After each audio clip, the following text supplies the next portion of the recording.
Hello YouTube, it's your girl Kimberly and I am back talking travel videos. Unfortunately, I was supposed to been film this video back in May when I went on my birthday trip, but better late than never. This is a review of the Bahia Principe Grand Bavaro Resort in Punta Cana, Dominican Republic. Now, I know my Spanish wasn't good, that pronunciation was kind of off, but it was spelled in the title slide. It's in the name of this video. So that is the specific resort I'm talking about. So if you are vacation, shopping, planning, comparing all these different resorts, the Grand Bavaro is the one that I'm talking about specifically. So watch this video if you want to know more. If you're on a time crunch, I'll give you the quick version. Overall, it's a 2 out of 5 stars. If you're looking for a cheap trip that you're trying to book quick, then this is going to be a good enough trip. But if you are very concerned and it's important to you to get the best bang for your buck and to have a really great experience, then this is not the resort for you, okay? But if you want a quick, cheap trip, this is it. So I'm gonna continue to expound on all the different categories, and I got my handy dandy notebook here giving all the notes and tea from when I was there. So if you want to know more, keep watching. Also, if you'd like to see more travel videos, make sure you like this video so I know, and also subscribe to the channel and watch the travel playlist. We got a lot of travel videos on here so far. So here we go. So the Bahia Principe, I'm gonna say it different every time I say it on this video, Lord. It is a community of resorts. So there's 5 different resorts, if I'm not mistaken, and all the resorts are built next to each other, intertwined with each other. So you have a cluster of hotel rooms and then shared amenities between the 2 clusters of the 5 resorts. And based on the price point, what you pay, and where you stay, is the kind of resort experience that you have. So Grand Bavaro is on one of the middle to lower end ones, but we share a lot of I think there's only 2 places that you can't go staying here that the luxury people could go, and the little bus to the beach drives by it, and I'm just like, I'm not impressed. The main thing about the luxury resort is you do have better access to beach chairs and umbrellas. So if you're one of those people that you're like, I'm not fighting with nobody for no beach chair, like I paid my money, a beach chair and an umbrella better be waiting for me, then maybe upsell to the luxury one. But if you tough, then you know you can stay, you will be here. So the areas that I'm going to break down that overall 2 out of 5 rating for are the rooms, the food, the beach, the pool, service, and then just other general notes. So let's start off with the room. The room is old. The room is old. Everything's old. The paint's old, the furniture's old, the TV got a big booty in the back. She was old. Not that I'm playing. It was a flat screen still, but everything was old, and it is what it is. My thing is, I don't come to these places for the room. So if it's not the most newest, fanciest, amazingest room, then I'm kind of okay with it, but it is old. I will say that the room was straightened up. It was not clean. So when I go on vacation for beach trips, I usually have my hair in braids, and my braids are usually 1B or 1. I know exactly what color they are. So when there's blonde and brown and strawberry blonde hairs in the room, I know for a fact that they did not come with me. I traveled alone and nobody else stayed in my room. So the fact that there was hair already in the room and in different places, it's just clear that like y'all did a quick 1-2 to try to get people in these rooms, but it's not a real deep, thorough, deep cleaning. Make sure you try and get a room that is wheelchair accessible. First of all, I live in New York. I don't even have a walk-up apartment in New York. I had a walk-up for vacation. How I have a walk-up for vacation? Not only did I have a walk-up for vacation, it was a 3rd floor walk-up. So every time I went out to the beach, a long day at the beach, at the pool, tired, drained from the sun, guess what? Hit them 6 flights to get to your room. Crazy. So that was super disappointing. So if you have anybody in a wheelchair in your group, or somebody that's just not trying to walk 6 flights every time they want to go back to the room, make sure you call ahead or email with the hotel so that way you can get a room that is on the first floor, or at least the second floor, so that way you won't be doing all those flights of steps. I mean, for me, it worked out because I'm like, if I'm doing all you can eat and all you can drink, I need to hit some steps. So it ended up not being too bad for me, but I was disappointed because I'm like, now I gotta take my suitcase up 6 flights of steps. It would have been nice to have an elevator. A lot of mosquitoes in the hotel rooms. In the staircase going up to each flight of hotel rooms is open air, so when it rains, the water gets like trapped in the staircase. There's still water. Mosquitoes love still water. So what happens is early morning when you leave for breakfast and late at night when you come back from like the club or the shows, then you see a whole cloud of mosquitoes. It looks crazy. You're running through and hoping that you don't get bit up. Definitely have the bug spray with DEET. Okay, the mosquitoes, they run it. Like, whose house? The mosquito's house. So that is another thing with the rooms. So overall for the rooms, I gave it 2 out of 5. I had a little balcony. It was super cute. My balcony looked out on the lobby area of the luxury resort part of this little resort community. It was super cute, nice little views, but the mosquitoes, same thing with the pooling water on because of the rain, so I didn't really spend too much time on the balcony. Food. Okay, so there's different food areas. So there is the main cafeteria place in the lobby of your hotel, and that's where you are mostly going to have breakfast, lunch if you're at the pool, and then dinner. That food is a 1 out of 5. Either it's out of finished, no more left, or it's nasty. I ate some goat. It tasted like the goat was not even cleaned. Literally, whoop, right back in the napkin, left a full plate on my table, got back up, had to get something else because it was gross. 1 out of 5 for that food. If you have kids and picky eaters, be prepared. Pack some fruit bar, energy bars, meal supplements, because your kids are going to be mad. They're going to act up. The food is not that delicious, and if you're there for a week, you're going to need something. There was like a little grocery store when we was on the taxi there, so maybe see if you could get a cab to take you to the taxi, and then you could get like some milk and cereal. Oh, there was a fridge in the room, so you could get milk and cereal and have something so your kids won't starve to death. But some of that food is not good, so if you have picky eaters, plan in advance. Okay, maybe even some protein slim fast meal replacement mixed drinks, because if you, like I said, the food, I was making it work and eating it because I had to. I'd be putting different sauces, chefing it up on my own plate. But like I said, with people who are picky eaters or if they're kids, they might not want to do all of that. So that's a part of the game. The second place where you could eat is at the beach house place.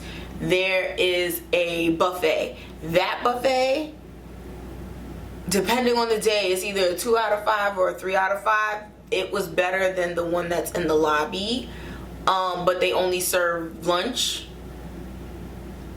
Like I think food starts serving at like 11 and then it ends at like 4. So they only serve lunch because then the place turns into a restaurant. Those were the best buffet meals I had the whole trip. Like, even though it's hot dog, hamburgers, a chicken sandwich, salads that you make yourself, it's nothing fancy, but it tasted cooked, seasoned, made with love better. They also have like french fries, onion rings, empanadas and stuff. They keep them out though, and they're not on steam tables or anything, so they get a little cold. But because it was seasoned well, I was just like, I don't care if it's cold, it tastes better than the other food. So I'm eating every lunch at this place no matter what. The restaurants were 4 out of 5. So I went to the Brazilian steakhouse and to the seafood fish restaurant. The food was really good. Unfortunately, I couldn't finish my food at the seafood place because I wasn't feeling well, but everything was delicious at the restaurants. From the appetizers to the main course, the desserts, no matter what you got at the restaurants, it was delicious. This is the problem with the restaurants. So most resorts is first come, first serve at the restaurants. Then if you don't get a reservation, it's first come, first serve for reservations. If you don't get a reservation, you have to eat at the buffet. At this resort, the buffet is your main option. And if you want to eat at a restaurant, you get two, based on the amount of nights that you're staying, you get a certain amount of times that you can have a dinner at a restaurant. So I stayed for five days, 4 nights. Or 4 nights, 5 days, however you figure that out. 5 nights, 4 days, maybe. I got 2 dinners. They said you could pay $40 per person for extra dinners. But when I went in the app, I didn't see that. You have to go to the concierge to calculate and to pay for that. And they have a special heart-shaped dinner table out on the beach for $150 a person if you're a couple and you want like a sunset night dinner. That was lame. If I could have ate at the Brazilian place or the seafood place at least one more time, I wouldn't have been as pissed. But the food sucks and there's just no way to really get around it. So 1 out of 5 for the buffet in the lobby, 2 out of 5 for the beach buffet, or 3 out of 5 depending. If you get there like 12 o'clock when they're still working that beach buffet, then the food will be hot and fresh. But if you get there at 3 or 4, then it's gonna be cold and gross. Boom. So then that was the food.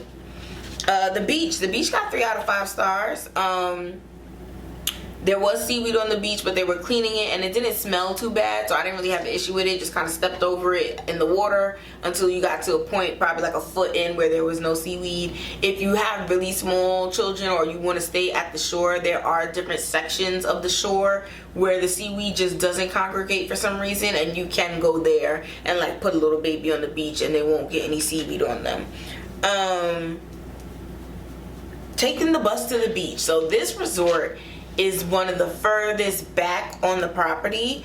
So in order to get to the beach, they have a little shuttle bus that leaves right outside the, like you walk down from your little place and you walk out to the corner, and there is a little, it's a chain of golf carts that holds like 40 people, and they drive back and forth from the lobby to the beach. Now there's a stop by your room and then there's a stop in the lobby. The lobby stop is the first stop, so if you want to ensure that it won't be full by the time it gets to you, walk to the lobby to get to the bus in the morning. Like eat breakfast, then go straight to the beach, take that bus and it will take you straight there. And the reason why I say eat breakfast and go straight to the beach is because there's not enough chairs. So the beach is sectioned off. Each resort has a certain section where people can sit. So for the luxury part, only people with it's wristbands by color. So you got the certain color wristband, you can sit over there. The section where Grand Bavaro is, it's 2 resorts with 1 section. So you have to get there early to get a beach chair that has an umbrella. Now because I'm not a morning person, I was waking up at 8 to be at breakfast by 9 to get on the bus to the beach at 9:30, and I barely got a chair. There were some times when I couldn't get a chair with an umbrella and it was just a chair in the sun and I like was crusting over burning. And eventually some people who come really early to the beach, like 6, 7 in the morning, once it hits like 1 o'clock, they'll be starting to head to the pool and then you can move up and get one. But if you are very pale or you are sensitive to the sun and you need an umbrella, then you're going to need to make sure that you are up early so you can try to get one, because they are very limited. They do have beach chairs that they can put on the sand if you run out of chairs, but they don't have umbrellas. Okay. Next is the pool. Pool is 2 out of 5. The pool closes real early. There's a hard stop at like 5 o'clock or 5:30, where it's not only do they shut down the bar and everything, but it's like you get out the pool. Pool's closed. So that was a little disappointing, because especially because I went to a resort in Costa Rica, and we was literally in the pool. It was like 8 o'clock at night, and the pool was still popping. So that was disappointing. The bar struggles in the pool. There's not enough bartenders for the amount of people who are there. Sometimes other staff who are not bartenders try to come and help support, but they don't know how to make drinks. So then it's like a little more challenging unless you're getting one of the pre-made frozen drinks, and then they're like, oh, what's in the Tom Collins? Can you tell me? So that was a little sad. Also, the pool did not have enough chlorine. In the 5 days I was there, I think there was 2 different days where they had foam parties, and they suds up like soap and water, and they spray the foam in the pool. The foam in the pool was messing up the chlorine levels. I did notice that at the end of the night, the reason why they were like forcing everyone out the pool is because they were putting more stuff in the pool to try to clean it, and I think the overuse of the foam was messing with the chlorine levels, so it definitely felt a little slimy at times in the pool. Wasn't the cleanest, the freshest, but also I was going to the pool in the afternoon, so maybe if I would have went to the pool first thing in the morning, it was like crispy clean, but because people had already been in it, like that was my experience, but it just wasn't the cleanest. The pool was a little yam, like I would have liked a little more chlorine in it. The service is 1 out of 5. The nicest person the best service that I got while I was there was from people who were in the little vendor market. They were not employees of the resort.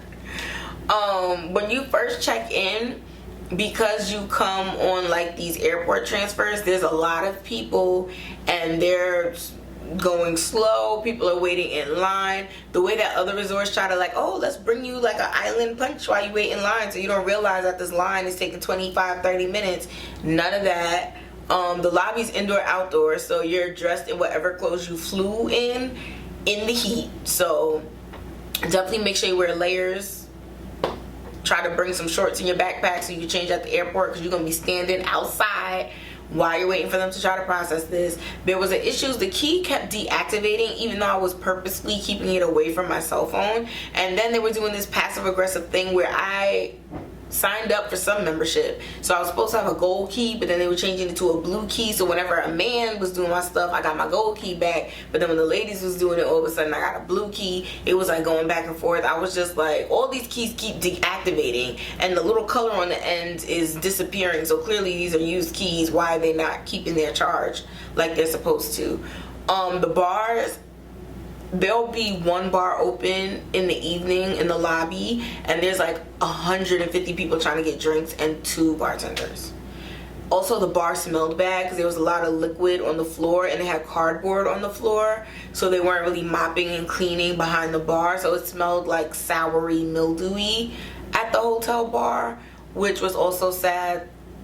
Jose counts as an upcharge for liquor in terms of like liquor standards, so in my mind it's like Cafe Azul, Don Julio, Patron, then you got the 1800s Jose's of it all.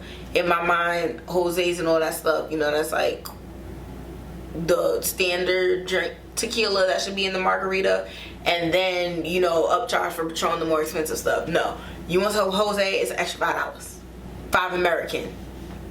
So it was fine at a certain point because I wanted what I wanted. At that point I'm like, shoot, give me the Patron because clearly y'all charging me. But and then they're even not having all the same things consistently at all the bars. So some of the bars had like this lemonade little premix, some cranberry juice. Other ones like, nah, we don't really have that. I put some Sprite instead. Like, it's not the same thing. But some of them were trying, some of them were not. The people in the shows and the dancers and the performers, they were good. They had a lot of different, there's like a karaoke little night, there's the resort has its own song and dance that they teach the people, and they were interacting with the crowd. So that was cute. There were a lot of tables where waitresses were supposed to come and you're supposed to scan QR codes. Waitresses would never come. So then, because the waitresses never came to the table, all those people got up from their table and went to the bar. So now at the bar, you have the people who are at the bar trying to get drinks and the people who are at the table trying to get drinks that the waitresses should be bringing. It was a mess. No logistics. You never even saw like a manager who was just like, no, you do this, you do that, you're in charge of that. Like, nobody was legislating, negotiating, telling everybody what to do, and it was a mess. So definitely service 1 out of 5. Not the best at all. It's not that anybody was mean, it's just that nobody was doing their job. So yeah, even when it came to cleaning the tables, busting the tables, the line is out the resort going down the block. People trying to wait to get tables for breakfast. Because, you know, most people, yes, breakfast starts at 6, but you're not going to get there until 8:45, 9 o'clock. Because who wants to wake up that early on vacation? So then you have all these people waiting, and then you have all these tables dirty, and people not really busting them, but kind of, sort of. And then it's like, okay, well, we're gonna take the big groups because those tables are clean, but all these dirty tables are too, they still dirty, and y'all gotta wait. They had like a little drink bar in the front. Some people, they offered like, oh, you want a mimosa, and then other people, they didn't want to say nothing to them. So definitely the service 1 out of 5. No, nothing special, nothing to write home about. Definitely not good. They need to improve it. And what's crazy is if they would have improved the service, like if the service was 3 out of 5, then the fact that the food is bad and there's not enough beach chairs and the pool needs more chlorine and that you gotta can't go to the restaurant, only go to the buffet, like all the other stuff would have been less egregious if the people were nice. But they were barely making it. So, which, I mean, I feel like, especially seeing how understaffed they were, under-resourced, things missing, it can't be that they are having a good time, which is then translated to the kind of time that the customers have. There were a lot of people there who are repeat people who come back every year, and like I said, the price is cheap. I'm gonna put the full breakdown in my description box below the video, but I'm pretty sure the hotel was like less than $600 for 5 days, 4 nights. So I don't want to say you get what you pay for, because I paid the same. I only paid like $50 or $100 more in Costa Rica, and that was like 4 out of 5. Amazing. Would recommend. Would love to go back. So, and that was another quote unquote like mid-level budget resort. So I don't know, Grand Bavaro, y'all gotta get it together, do better. But so that is my review for that. If you have any questions in terms of booking it and you think that you're trying to go, but it's like, ooh, what's the deciding factor? It's very hard to tell because there's a lot of good reviews, there's a lot of bad reviews, so I'll try to answer your questions and be as helpful as possible, but good luck. It's definitely hard making that decision, so been there. Thank you so much for taking the time to watch this video, and I'll see you in the next one. Bye!